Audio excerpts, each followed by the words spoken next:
నమస్తే. Welcome to CCTV. నా పేరు నరేష్. రెవల్యూషన్ ఉమ్మడి రాష్ట్రం నుంచి ప్రస్తుత తెలంగాణ వరకు ఎంతోమంది రాజకీయ నాయకులు తిరుగుబాటు చేసి సక్సెస్ అయ్యారు.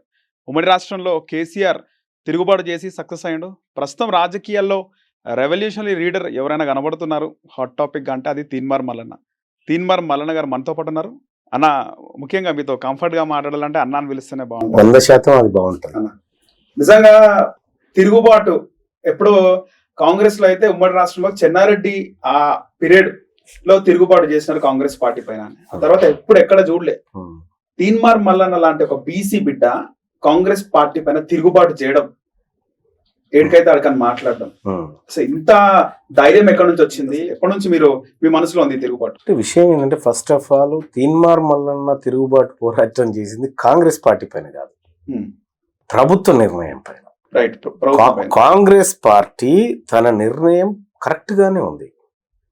కాస్ట్ సెన్సస్ చేసి 42% రిజర్వేషన్ బీసీ వర్గాలకు ఇస్తాము అనేది కాంగ్రెస్ పార్టీ విధానం.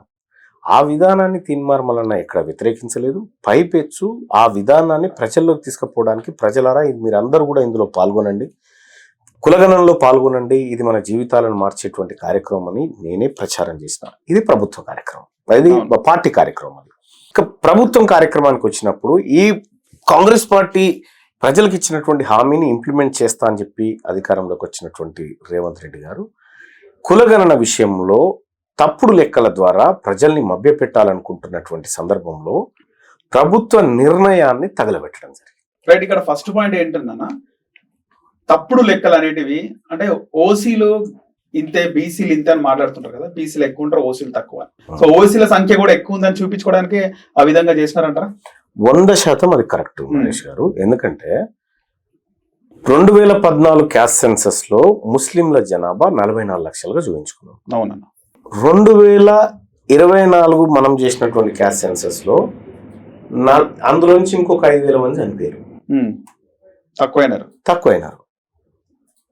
సేమ్ టైము 2011లో అప్పర్ కాస్ట్ జనాభా 2025 నాటికి అప్పర్ కాస్ట్ జనాభా 16 లక్షల మంది కొత్తగా పుట్టారు. 16 లక్షల మంది 15 లక్షల మందికి 16 లక్షల మంది అదనంగా పుట్టారు అన్నట్టు. 44 లక్షలు ఉన్నటువంటి ముస్లింలకు కొత్తగా ఎవరు పుట్టలే, మీదికెళ్ళి 5,000 మంది అంటే.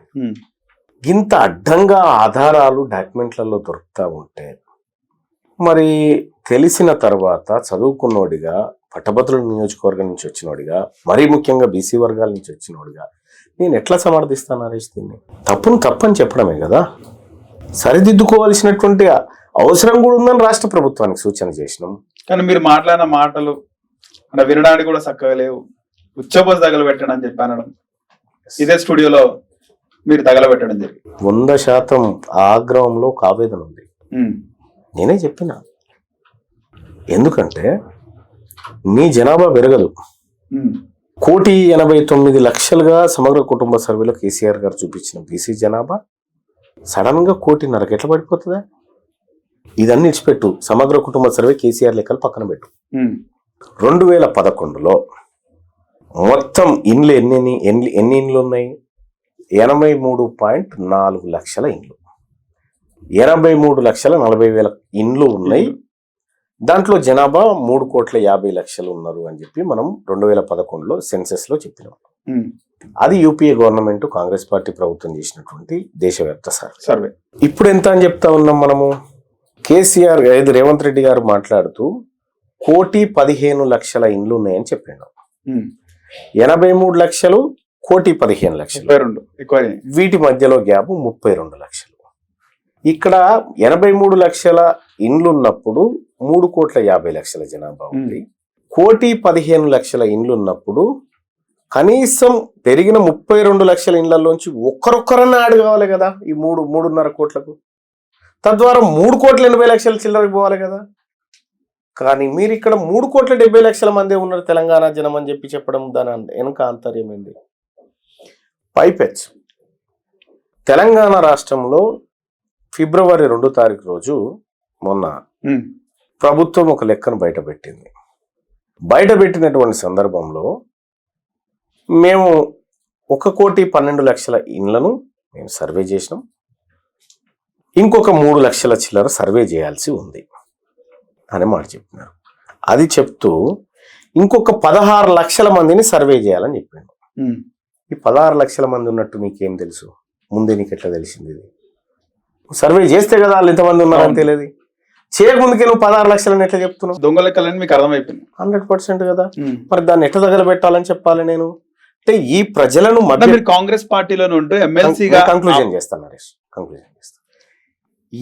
ఈ సర్వే ద్వారా బీసీ, ఎస్సీ, ఎస్టీ, మైనార్టీల లెక్కలు తక్కువ చూపించి అప్పర్ క్యాస్ట్ లెక్కలు పెంచి చూపించి ఈడబ్ల్యూఎస్ ను రక్షించుకోవడానికి డ్రామా ఆడినటువంటి ఈ సర్వే పత్రాలను నేను చెప్పిన కదా అట్లే తగలబెట్టమని చెప్తా ఉన్నా ఈ రోజు కూడా.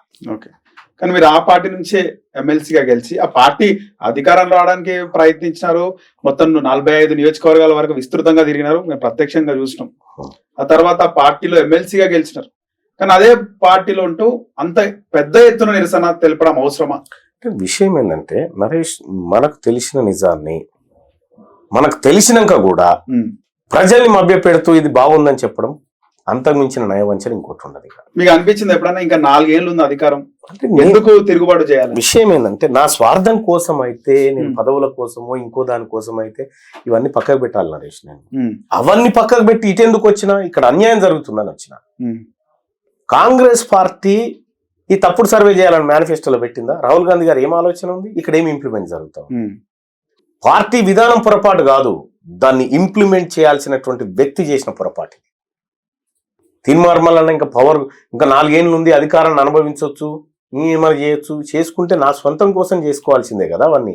నేను అవి పక్కకు పెట్టి జరిగినటువంటి వాస్తవాన్ని ఏందో ఇక్కడ తెర మీదకి తీసుకొచ్చి ప్రజాక్షేత్రంలో వివరిస్తా ఉన్నాం కదా అన్న. ఇంకోటి బాగా ఆ టైంలో మీరు ఎమ్మెల్సీ అయిన తర్వాత బాగా వినిపించింది మీరు మంత్రి అవుతారని చెప్పి బాగా వచ్చినాయి వార్తలు మీ పైన. నేను దాన్ని ఖండించిన కూడా, నాకు ఇయ్యాలని మీకు ఆలోచన ఉంటే నాది ఇంకొక బీసీకి ఇవ్వండి తప్ప నాకేం అవసరం లేదని చెప్పిన. కానీ తిరుగుబాటు వెనకాల ఇలా మాట్లాడని వెనకాల ఈడబ్ల్యూఎస్ చూపిస్తున్నాడు, కానీ ఆయనకు మంత్రి పదవి ఇవ్వలేదని ఒక అకస్సు లేదు నరేష్ గారు. మీరు ఒకటి అర్థం చేసుకోండి, నేను క్లియర్ గా అప్పుడే చెప్పిన, తాజ్ కృష్ణాలో బీసీ మేధావుల సమావేశం పెట్టినప్పుడే నాకు ఏ పదవి వద్దు, మా లెక్కలు పక్కాగా ఉండాలి అని చెప్పడం జరిగింది. తీన్మార్మల్ నాకు పదవి కావాలంటే రేవంత్ రెడ్డి గారు ఎంత తిరుగుకుంటా అన్న నాకు మంత్రి పదవి అని తిరగాలి. నేను ఎందుకు విభేదిస్తా భయ్? నాకు పదవులు కావాలంటే వాళ్ళంటుంటా గానీ ప్రజలంటే ఎందుకుంటా?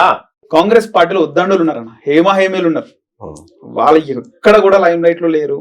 తీన్మార్మల్ అనే వ్యక్తి ఒక 4 years కింద నుంచి బాగా ప్రభావితం అయ్యి ఇప్పుడు ఈ స్టేజ్ లో ఉన్నాడు, మోస్ట్ ట్రెండింగ్ లో ఉన్నారు. మీరు అంటే ఇంత గట్స్ నుంచి వచ్చినాయన్నా మీకు?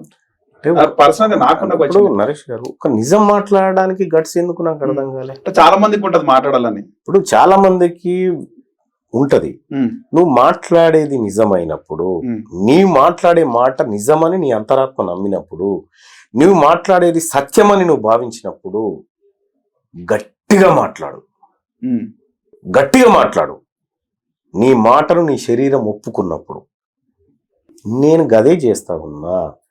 నేను ఏదైనా మాట్లాడితే ఉత్తగా మాట్లాడను, దానిపైన పూర్తి అవగాహన తెచ్చుకొని రీసెర్చ్ చేసి 2-3 మాట్లాడి దీన్ని పరిశీలించి ఆ తర్వాత మాట్లాడతాను.